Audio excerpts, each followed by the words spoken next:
Cigarette খাওয়া কি ইসলামের দৃষ্টিতে নিষিদ্ধ? এর কোনো শাস্তি আছে কিনা? ভাই, ধূমপান করা ইসলামে নিষিদ্ধ, এ ব্যাপারে কোনো আলেমের কোনো ভিন্ন মত নাই। অনেক ওলামা ইকরাম মাকরুহ তাহরিমি বলেছেন, যেমন হানাফি মাযহাবের ওলামা ইকরাম মাকরুহ তাহরিমি বলেন। তবে সৌদি আরবের ওলামা ইকরাম এটাকে হারাম বলেছেন, নিষিদ্ধ এবং এটা গুনাহ নাজায়েজ, এ ব্যাপারে কারোর কোনো ভিন্ন মত নেই। কেন?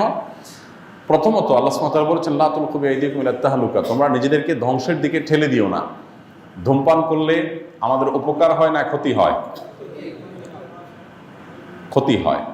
উপকার হয় না বললেই চলে, পেট ভরে না, অন্যান্য কিছু না। আপনি বলবেন যে আমার ঘুমের লাই কাটে, অথবা এনার্জি আসে, বা অন্যান্য কিছু আসে, এরকম যদি বলেন। মদ এবং জুয়া এগুলো সম্পর্কে আল্লাহ বলেছেন, ওয়া ইসমুহুমা আকবারু মিন নাফইহিমা, এগুলো লাভের চাইতে ক্ষতি বেশি। লাভ আপনি একটু ঘুমাচ্ছেন, ভালো লাগলো, কিন্তু ক্ষতি হবে তার চাইতে বেশি।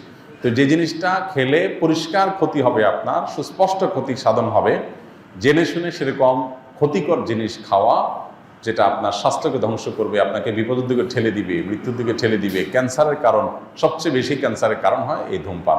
তো সেই জিনিসটা সেবন করা ইসলামে জায়েজ নাই, না জায়েজ, এটা একটা বিষয়।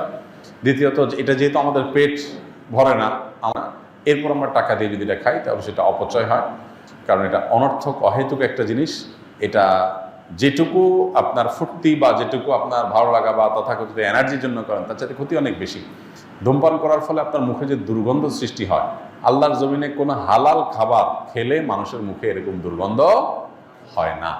এরকম বাজে গন্ধ, এরকম নোংরা গন্ধ, এর গন্ধটাই বলে দেয় এটা কি শরীয়তে হালাল নাকি হারাম। কথা বুঝে আসছে? বিধায় যাদের এই বদভ্যাস আছে, তাদের সদিচ্ছাই যথেষ্ট এখান থেকে সরে আসার জন্য। মানুষ পারে না এমন কিছু নাই। অনেকে বলে, ভাই আমি বহু চেষ্টা করছি, পারি না। তাই বলে পারেন না মানে? আপনি পারবেন, আপনার সাথে আপনার 14 গোষ্ঠীতে যত ধূমপাই আছে সবাই পারবে একসাথে ইনশাআল্লাহ। কখন পারবেন? যখন ঠেলায় পড়বেন, তখন আপনি পারবেন। আপনাকে জেল নিয়ে যদি বেঁধে রেখে দেওয়া হয়, আপনি পারবেন, দেখবেন সাথে আরও কত কিছু করবেন। আমরা যারা মনে করি যে আমরা পারি না, তাদের আসলে সদিচ্ছার কি আছে, অভাব বা ঘাটতি আছে। যদি আপনার সিরিয়াসনেস থাকে, তাহলে পারবেন না এমন কিছু নাই। মানুষ অভ্যাস ছাড়তে পারে না। আপনি কি মরে যাবেন?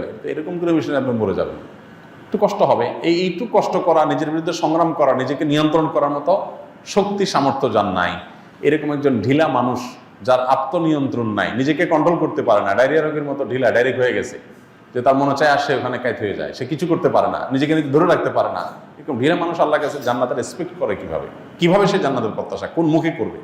এজন্য সৎ সাহস দরকার। আল্লাহ আমাদেরকে সেই তৌফিক দান করুন। এজন্য ধূমপান করা থেকে আমাদের বেরিয়ে আসতে হবে, যে সমস্ত ভাইদের বদভ্যাস আছে।